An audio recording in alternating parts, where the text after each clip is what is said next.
Most people think the economy is breaking because of prices, but prices are just the last symptom. The real problem is much older. It began in 1971, and for the first time since then, the same pattern is returning. Currencies can rise or fall, markets can expand or collapse, but money only survives while trust survives, and right now, the system is showing the same fractures that appeared the last time trust failed. In 1971, the world awoke to a silent change, a decision that seemed technical, temporary, and even bureaucratic. But in practice, it was the movement that reprogrammed the entire financial structure of the planet. Most people didn't understand what was happening.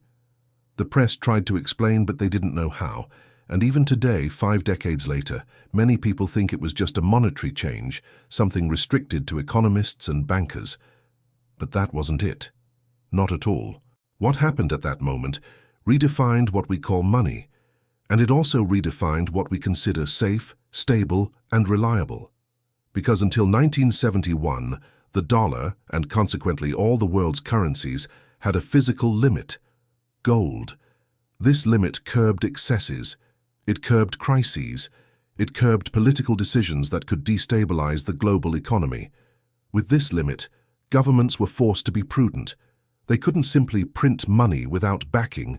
They couldn't spend indefinitely. They couldn't create unlimited debt. But on August 15, 1971, all of that was switched off. The gold standard was removed, and the dollar ceased to be a currency anchored to something real.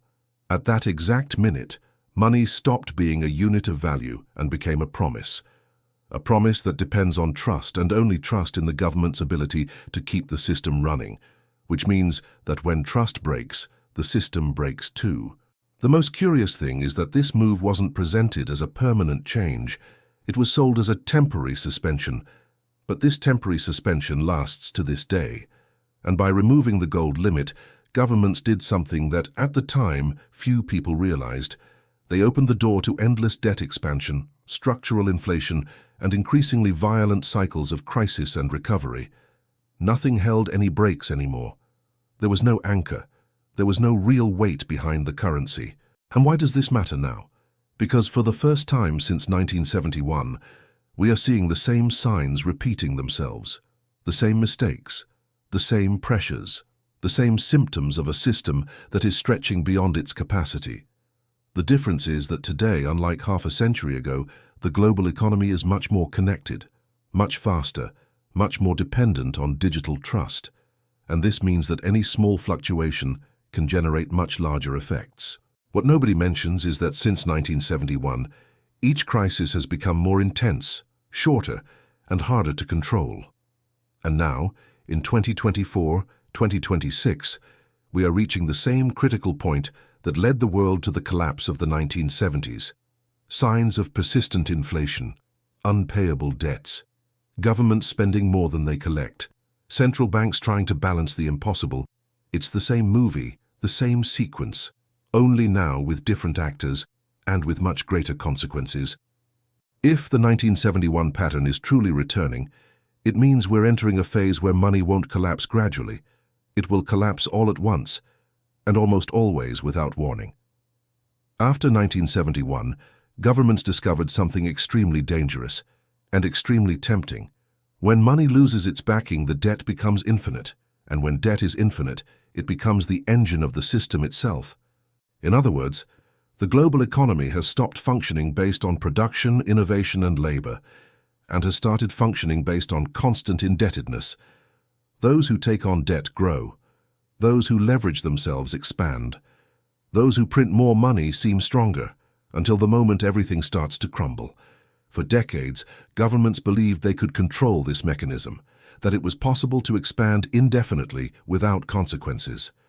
That it was enough to adjust interest rates here, cut taxes there, print a little more money when necessary, and presto, the system would stabilize again. But this only worked while the debt was still small relative to the size of the economy. Now that's no longer the case. Now, for the first time in modern history, total global debt has exceeded world GDP. This means that humanity owes more than it produces, and there is no mathematics, no politics, no technology that can sustain this equation for very long. The problem is that this system creates an addiction. Governments get used to financing everything with debt, infrastructure, social programs, wars, subsidies, emergencies, corrections to past crises, until a point is reached where they can no longer stop. Because if they stop, the economy collapses. It's like taking away a drug from someone who depends on it to survive.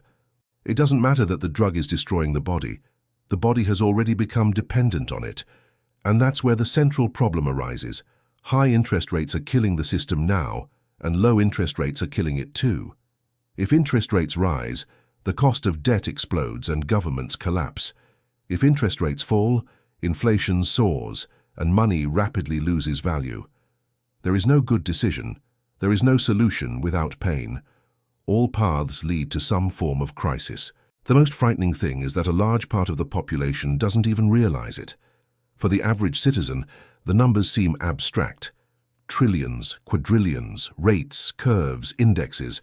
But in practice, this means something very simple and very real. The system is heading towards a point where debt will grow faster than any ability to pay it. It's a spiral, and spirals don't return to their starting point.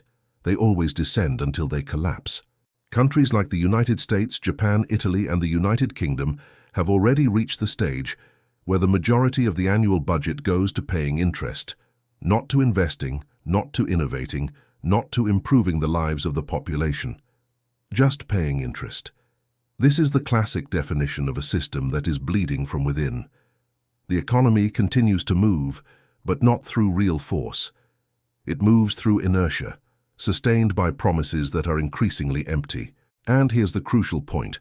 Debt is not just an economic problem, it's a problem of power. The more a country depends on debt, the less freedom it has, less autonomy, less sovereignty. And this inevitably changes the geopolitical balance.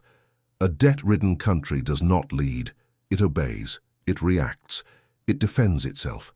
It loses ground to countries that have something concrete: energy, minerals, food, technology, or gold. And it is precisely this structural weakness that is shaping the new map of world power. When people think of an economic crisis, they imagine plummeting graphs, collapsing banks, and panicked markets. But the truth is that no crisis starts with the price. Prices merely reflect what has already happened behind the scenes. The true origin of every collapse lies in trust, and trust, once lost, rarely returns to its original state. History shows this repeatedly. Before any violent crash, there is always a quiet moment when investors, banks, and governments begin to realize that the system is no longer responding as it should. It's not an official announcement. It's not a public statement. It's a change in behavior. The big players begin to protect themselves. They begin to discreetly liquidate risks. They begin to reallocate capital. And all of this happens away from the public eye. The average citizen, who only sees the effects and never the causes, believes that the crisis arises suddenly. But suddenly is always an illusion.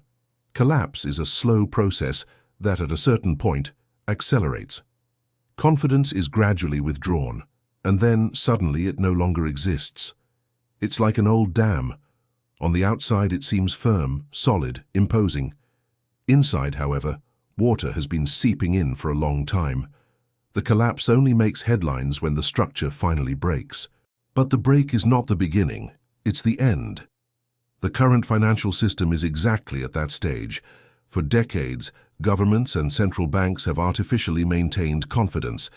Interest rate cuts, liquidity injections, emergency programs, deficits controlled with accounting creativity. The problem is that artificially sustained confidence doesn't last forever. There comes a point when the very mechanism that should stabilize the system begins to weaken it. And that's what we see today. People believe that controlled inflation is a sign of stability, but it's a symptom, not a sign of health. Controlled inflation is the system trying not to collapse while carrying a weight it can no longer bear. When confidence in money fails, real value evaporates. And when value evaporates, the system needs to reinvent itself or implode. And this erosion of trust doesn't only happen between individuals, it happens between countries. When one nation realizes that another will not be able to honor its obligations, it immediately changes its behavior. It reduces imports, cuts financing, decreases exposure to the dollar, and accelerates purchases of strategic commodities. And this has become increasingly frequent. The behavior of large economies doesn't align with stability. It aligns with strategic retreat, and retreat is always the last stage before rupture. For the general population, the crisis only begins when prices skyrocket. For those who control the system, the crisis begins much earlier, when confidence falls. And right now, global confidence is falling faster than the numbers show. When confidence disappears, the financial system doesn't just enter a crisis, it shifts its axis. And this shift never happens in the countries that dominate the current system. The transition of power always begins on the margins, in nations that don't depend on the old model to survive. That's why, while the United States faces growing deficits, unpayable debts, and a currency trapped between inflation and stagnation, other countries are quietly moving to occupy the space the system is leaving open. The clearest movement is the accumulation of gold from China, Russia, India, Turkey, and the Gulf countries. It's not a coincidence, it's not chance, it's not a fad. It's strategy, and a long-term strategy. Because these countries know that power is not defined by what a nation says it's worth, but by what it actually possesses when all promises are broken. Gold doesn't depreciate because governments overspent. Gold doesn't lose value because central banks made inaccurate forecasts. Gold doesn't collapse because investors panicked. It is the last level of liquidity in a world that is about to learn again what limits mean. And it's not just gold. Countries are buying it on oil, gas, rare minerals, food and productive territory. It's as if they already knew that the current system won't be strong enough to last much longer. They're not betting on the future. They're protecting themselves from the past. They're building autonomy while the West builds deficits. They're accumulating physical assets while the Western system accumulates debt. They're buying power while the rest of the world buys time. China, for example, doesn't need the dollar to collapse. It only needs the dollar to weaken. The simple weakening already alters trade flows, changes alliances, and reconfigures agreements. And China knows that nothing weighs more against the dollar than a system based on trust. At the very moment when trust is disappearing, they don't need to bring anything down. The system itself is creating space.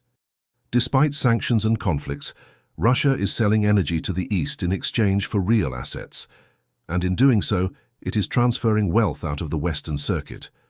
What seemed like weakness has become independence. What seemed like isolation has turned into economic redirection.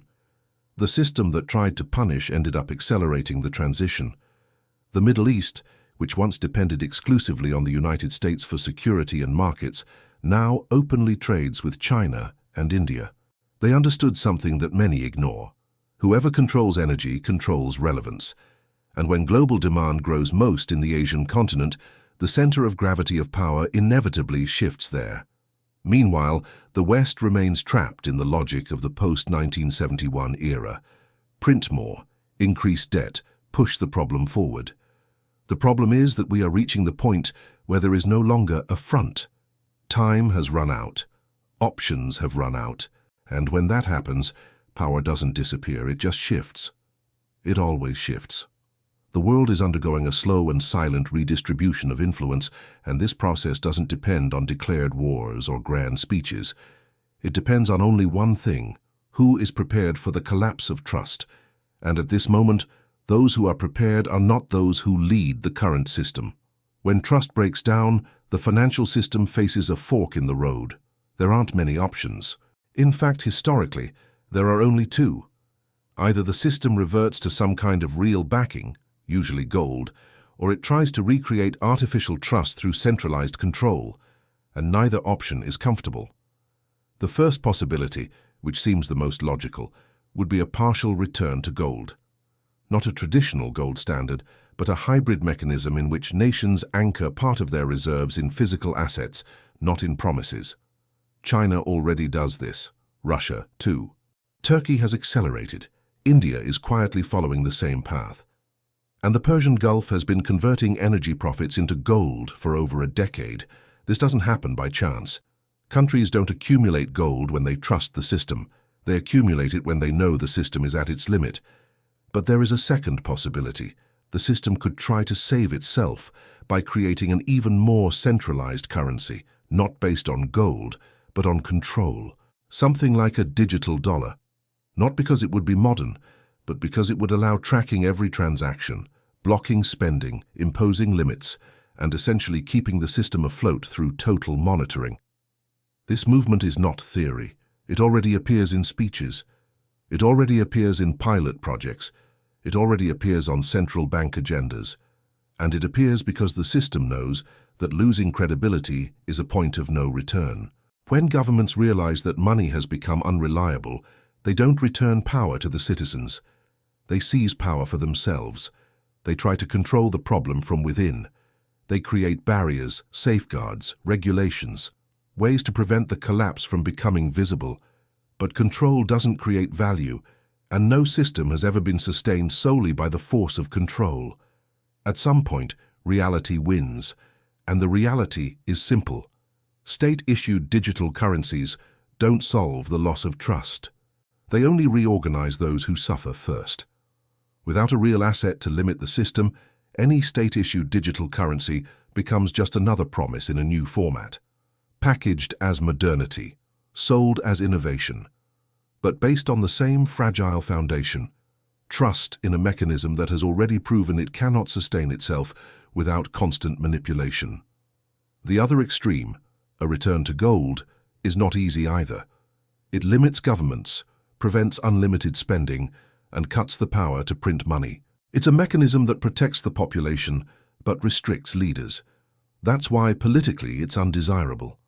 That's why historically it's always abandoned. Gold is a limit, and in today's world, limits are seen as threats. So what will the future hold? Most likely a hybrid and tense system. State-issued digital currencies coexisting with aggressive gold hoarding by countries that understand what's happening. A system trying to appear modern while silently reverting to the oldest logic that exists. The value depends on what you actually have, not what you promise to have. And here's the critical point, the point that almost nobody realizes. It's not gold that's coming back. It's the system that's failing. Gold doesn't rise because it's become more valuable. It rises because money has become less reliable. It's always been that way. It always will be. When the system loses credibility, it hides behind the only asset that doesn't need rhetoric to be worth anything. The future of money will not be decided by technology, speeches, or artificial reforms.